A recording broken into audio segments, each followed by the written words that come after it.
Meantime, an interpreter who helped the U.S. military in Afghanistan is now desperate to get his family out of that country. Yeah, the Oregon man says that his family is in danger with the Taliban takeover, including two brothers who also worked for the United States military. Fox 12's Brian McMillan shares his story. I was trying to go to sleep, and I'm still thinking it is a dream. I don't think it really happened, but it did. Over the past week, this former United States military interpreter has watched his country be taken over by the Taliban. I ended up talking to one of my brothers today. He was crying and lost with words, couldn't say anything. And he finally told me that there was a girl shot by the Taliban this morning, probably half a mile away from our house. John now lives in Oregon, but he was born and raised in Afghanistan. As a teenager, he got a job with the United States military.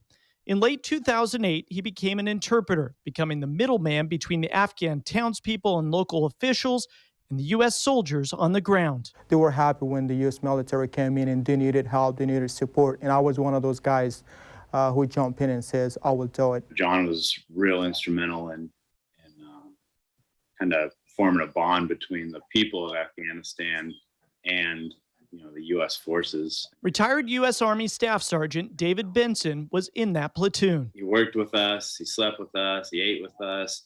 We teased him like we tease anybody else. I'm proud to call it my brothers, and we're family. Benson says John's work was invaluable, saving soldiers' lives on multiple occasions. His life was on the line just like any U.S. soldier when you go out of the wire. After 8 years of service, John was given what he was promised: a visa to live in the United States and a chance to start a new life, still carrying with him the wounds of war. It is a great reminder, by the way, because I can't hide it. It is where I see it every day. I wake up and this is the first one that I see it. John says in 2014, the Taliban killed his brother-in-law and his 7-year-old nephew.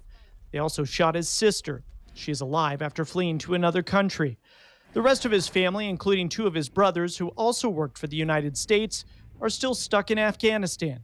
He knows there are many others who helped the United States, stranded and scared. I'm mad. I can't even stop thinking about those people who supported the U.S. military. They're left behind to the mercy of the Taliban because, now they're going to go after them and they're going to kill each and every one of them. They took care of us for 20 years. They put their life on the line for us, and it's the least we can do for them.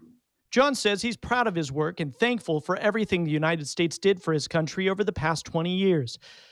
I asked John if he blames the United States for everything that's happened over the past week.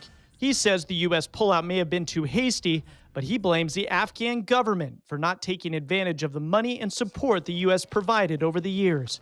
John is now leaning on his American family, his brothers in arms, for support.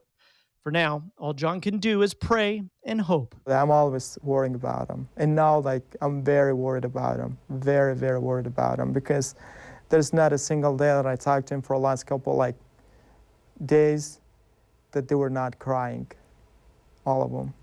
Brian McMillan, Fox 12, Oregon.